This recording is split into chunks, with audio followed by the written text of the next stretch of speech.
పల్నాడు జిల్లా వినుకొండ శ్రీ రామలింగేశ్వర స్వామి ఆలయాన్ని ఆధ్యాత్మిక క్షేత్రంగా పర్యాటక కేంద్రంగా తీర్చిదిద్దుతామని ప్రభుత్వ చీఫ్ విప్ ఎమ్మెల్యే జీవి ఆంజనేయులు అన్నారు. రామలింగేశ్వర స్వామి దేవాలయం, ఘాట్ రోడ్, గిరి ప్రదర్శన, రోడ్డు నిర్మాణ ప్రాంతాలను ఆర్ఎండ్బి, దేవాదాయ, పంచాయతీరాజ్ అధికారులతో కలిసి ఆయన పరిశీలించారు. దేవాలయ అభివృద్ధి పనులకు సీఎం చంద్రబాబు నాయుడు 2 కోట్ల రూపాయల నిధులు ఇచ్చారని ఆయన తెలిపారు.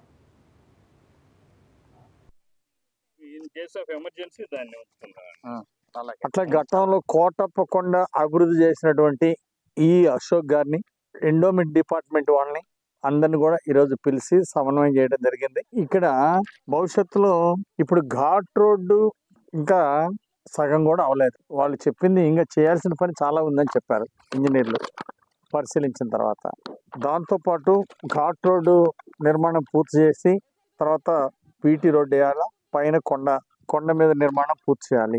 పాదయాత్రగా వస్తారు. అలాంటి వాటికి ఎలక్ట్రిఫికేషన్, స్ట్రీట్ లైట్స్ వేయడం, ఎలక్ట్రిఫికేషన్ ఉంటే స్ట్రీట్ లైట్స్ వేస్తే నడిచి వచ్చే వాళ్ళకి కూడా ఇబ్బంది లేకుండా ఉంటుంది.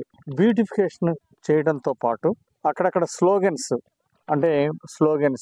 దేవుడు బొమ్మలు, అంటే కింద నుండి వచ్చేటప్పుడే ఆధ్యాత్మిక భావాలు ఉట్టిపడే విధంగా అక్కడక్కడ వ్యూ పాయింట్స్ లో దేవుడి విగ్రహాలు పెట్టేదానికి ఒక ప్రణాళిక చేస్తున్నాము. ఇక్కడ ఉన్నటువంటి ఆహ్లాదకరమైన వాతావరణం అంతా కూడా చక్కగా మంచిగా చూసుకొని వెళ్ళటానికి చాలా బాగుంటుంది. ఒకసారి ఇస్తే మళ్ళీ మళ్ళీ రావాలనే అనుభూతి కలిగే విధంగా ఇక్కడ తీర్చిదిద్దాలనేది సంకల్పం. ఆ లక్ష్యంతో మేము ముందుకెళ్తున్నాం.